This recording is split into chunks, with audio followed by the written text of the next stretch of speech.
That's what we have lacked. Your leaders can't give you a plan. They can't.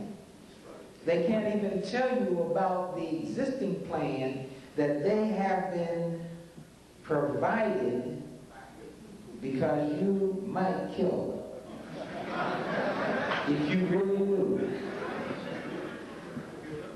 So they can only provide you with symbols and rhetoric and rap songs. Up with hope, down with dope. You will never have a plan if you do not know who we are. What hurts me so much is, I'll tell you the truth, if I came from a past that was nothing more than people swinging in trees in Africa, I would still be proud. That's the kind of man I am. That's how I am.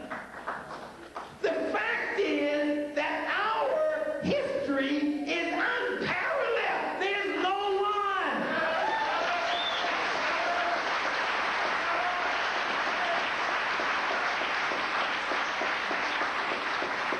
I defy you. Bring me the Harvard professors from Yale and Columbia and anywhere else in America. Bring them here. And I challenge them openly to show me any other people that have a history like us. Allah gave us a history and we gave it up. Would you please let me just take a few minutes to tell you who we are?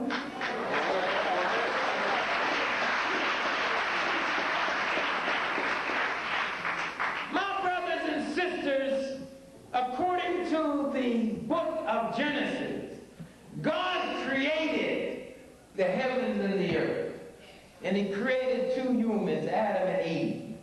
The Bible does not tell us what these human beings look like physically. And I am too frightened to interject my opinions where God has been silent. God didn't tell me, I'm going to leave it alone. However, there's more than one route to God. All right. So I leave the Bible for a moment and I pick up the Quran. The Quran does say, who made man? And the Quran does say what he looked like. Why are you so quiet? Don't you want to know?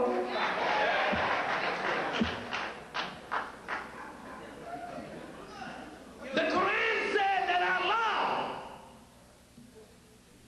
made the first man out of black clay. You want me to repeat that? I didn't say Farrakhan. I didn't say Malcolm X. I didn't say the Honorable Elijah Muhammad. I said the Quran.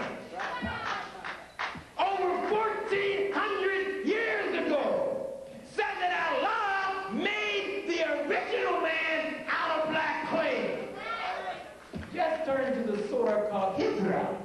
I wouldn't mislead you. That's frightening, isn't it? To think that Allah selected us. That's not because we were worthy, it's because of his mercy. Can you imagine what would have happened if Allah had selected white people to be first? Every television show, when it opened up, every congressional opening would quote that statement. All white people would be Muslims. Every white person in the world would be Muslim. They would carry the Quran everywhere they went. On the subway, down to Wall Street, down to the White House, down to the Congress, down to the Supreme Court of the United States. And they would have it hanging everywhere. God made man out of white clay. God didn't want it that way.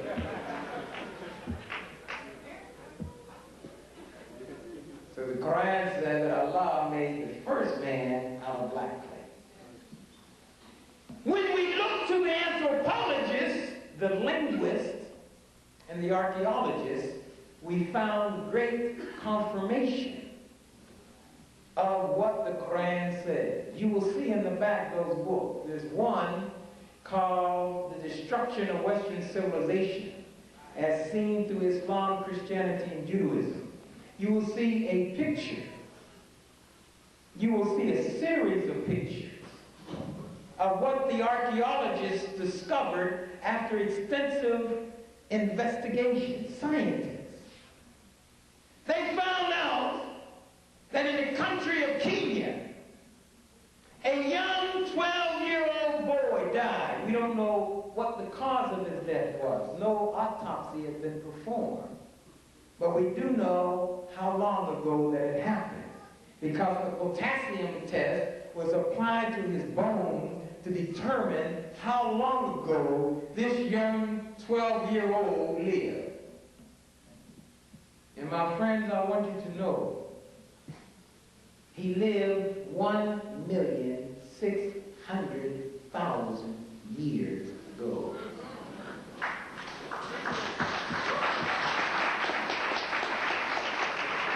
We are an ancient people.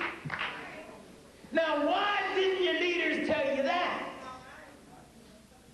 Is that so dangerous? 1,600,000 years ago, a young brother was walking in Kenya, and they want me to get excited about Christmas apples.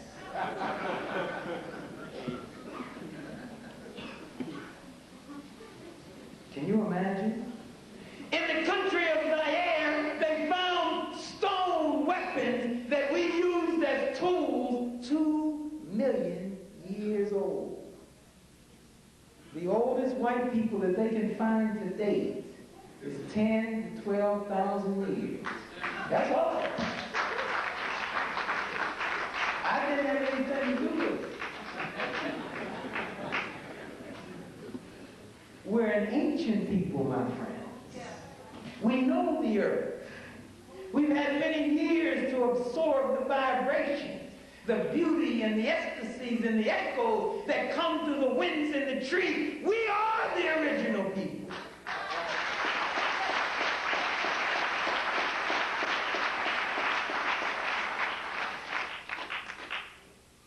Are you aware of the fact that they had blast furnaces in southern Africa, started in Tanzania, then going down to South Africa, where they raised the temperature of that blast furnace to 4,000 degrees Fahrenheit on the continent of Africa?